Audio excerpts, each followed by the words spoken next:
Damian sits alone at the back of the cavernous cathedral, his glazed eyes transfixed on the towering stained glass windows adorning the wall behind the altar. His subconscious mind studies the array of red, blue, and white images, attempting to decipher the sacred images it presumes must be hiding within them.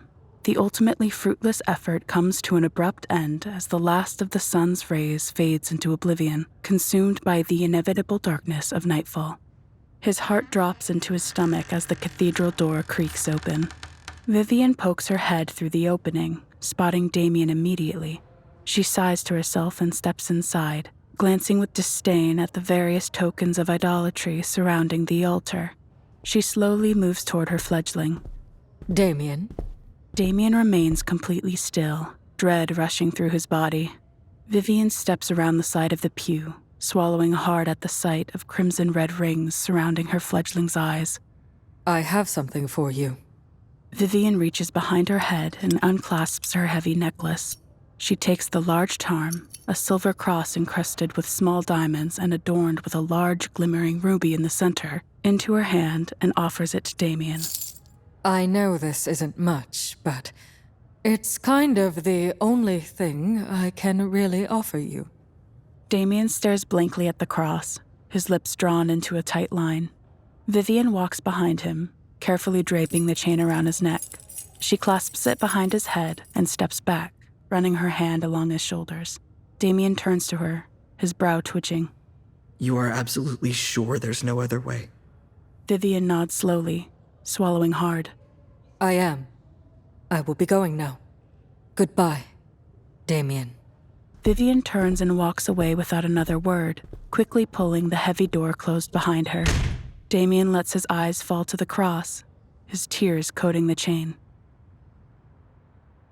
Sand crunches beneath Vivien's shoes as she approaches her destination. She comes to a stop in front of a row of large white tents, watching the gentle fabric billow and flow with the breeze. She turns around, her face falling at the sight of the church illuminated against the black sky. I am so glad you could make it, Vivien. Welcome! Grimacing inwardly at the sound of her interlocutor's eccentric inflection, Vivien tears herself away from the church and looks toward the balcony of the establishment's aggressively touristy bar. A tall and rather curvaceous woman sporting frizzy blonde hair and a ragged white top with ripped blue jeans steps out of the shadows, the full moon illuminating a sinister smile stretched uncomfortably wide across her twitching face. Good night, Lady Manuella. Are we really going to be holding this meeting on a beach? Oh, no. This is just our little rendezvous point. Please, follow me. The Malkavian spins on her heels and marches out of sight. Vivien sets her teeth and follows after her.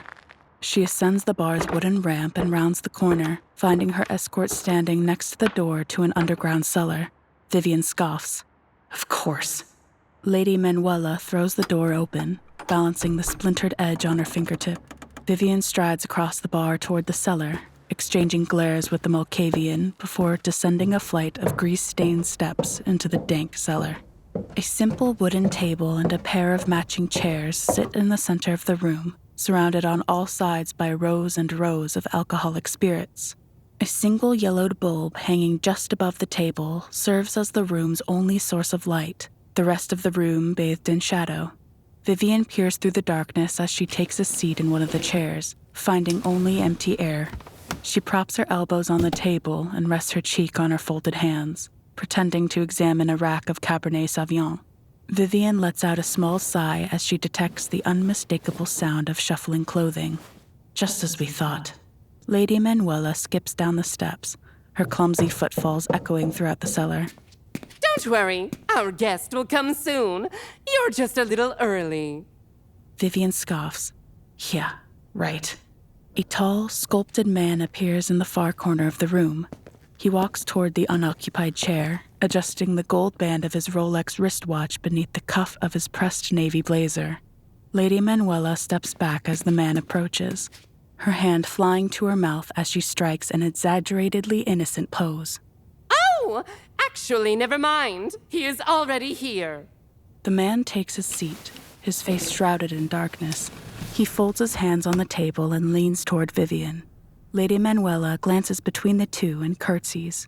Well, I assume everything is in order. I will leave you to be then. Until later! Lady Manuella spins on her heels and frolics her way up the stairs and out of the cellar, the door slamming closed behind her. Vivien watches after her for a moment, her lips curled into a contemptuous scowl. She turns back to the man at the table. Let's cut to the chase. I know you are not the Baron. What do you want from me? In an instant, 4 Malkavian anti-tribu appear out of thin air behind the man. They lunge forward hungrily, aiming their firearms directly between Vivien's eyes. The La Sombra regards each of the snarling psychopaths with abject disdain, holding her chin high. Chuckling to himself, the man leans into the light. Don't you remember an old friend, Vivien? Chaotic bloodlust erupts within Vivien, her jaw clenching and crackling as her eyes flash scarlet. Damn you, Jameson! Jameson smirks, wagging his fingers scoldingly. Not with that tone, Missy. Let's make a couple things clear. Act up and my men will shoot you. Now, put your hands flat against the table and listen. Vivien complies, her glare piercing the traitor's skull.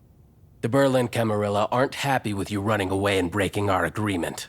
I'll spare you the bitter details. They want you dead. So you ratted me out. Of course I did. It pays well. And why would I care about a La Sombra? You sick fucks deserve everything bad that happens to you. Vivien bares her fangs, struggling with all her might to stop herself from annihilating her former friend on the spot. What about our favors? You did your part. I did mine. I did tell the prince that you and your thin blood were killed. However, I soon confessed that you had blackmailed me into lying to them. What is this? Some kind of sick joke to you? Ah!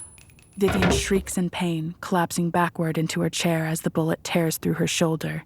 She clenches her fist over the wound, the beast within threatening to rip through her skin with twice the power. Behave. You fucking degenerate!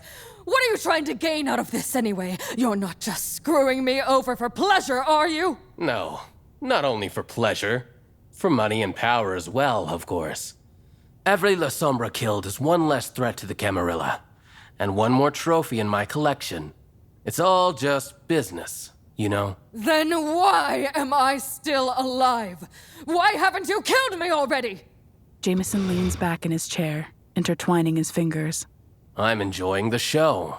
Shadows creep across Vivien's vision, her irises turning a deep crimson. Raw energy surges through her very soul, her heart erupting in dark flames. She growls savagely under her breath as the beast takes command of her very being, sealing her wounds and setting its sights firmly on Jameson's jugular. I'm feeling generous tonight. Any last words? This isn't the end. Of course. Jameson smirks and raises his hand, preparing to snap. In the blink of an eye, Jameson dissolves into nothingness, absorbed by his own shadow. The Malkavians recoil in unison, their jaws agape. Vivien smirks and raises her hand. With a single snap, Jameson reappears in the crook of her elbow, his eyes bulging from his skull, his body shaking uncontrollably. Vivien grins devilishly, well aware of the indescribable horrors the traitor had witnessed in the depths of the abyss. Gentlemen, I am certain that you have just received a fair demonstration of my power. Did you really think your little pea shooters could stop me? Besides, you don't really want to help him, do you? The Malkavians exchange terrified glances and dash toward the staircase, nearly tripping over each other trying to escape the cellar. They clamber through the door and sprint away into the night. Vivien turns back to Jameson. And now, to you. In one swift move, Vivien slams Jameson into the ground, cracking the cold concrete beneath him. She stomps on his chest as he writhes in agony. What the hell was that? You monster! Get away from me! The La Sombra stomps on his chest again, grinning in pure satisfaction at the crackling of his ribs beneath her heel and the pained screams that follow. She leans down, pressing deeper into his chest cavity. This is why you don't mess with the La Sombra, Lick. Vivien lifts her foot and brings her heel down squarely in the center of Jameson's eye socket. The traitor lets out a blood-curdling scream, only to find his jaws ripped apart at the joints by the next stomp. His larynx shreds. His skull shatters. Vivien steps back as Jameson meets his final death, his body shriveling before her eyes. She spits upon his bloody blazer and grins as the stench of his remains blankets the cellar. Vivien turns and charges up the stairs toward the cellar door, the darkness desperate for another victim. She blasts through the door and whirls around wildly, searching for any sign of Lady Manuella, but finding no signs of life. Probably slithered away with the rest of the snakes. Vivien closes her eyes and draws in a deep breath, the crisp night air triggering something deep within her. She opens her eyes again, the crimson disappearing from her irises. She shakes her head as the darkness retreats, begrudgingly releasing its grip on her soul. Exhaustion tears through her in an instant, threatening to drag her to the ground. She turns and stumbles back down the stairs, catching herself on the walls of the cellar. She slumps to the ground beside Jameson's corpse, soaking her clothes in his blood. She closes her eyes as the urge to sleep overpowers her.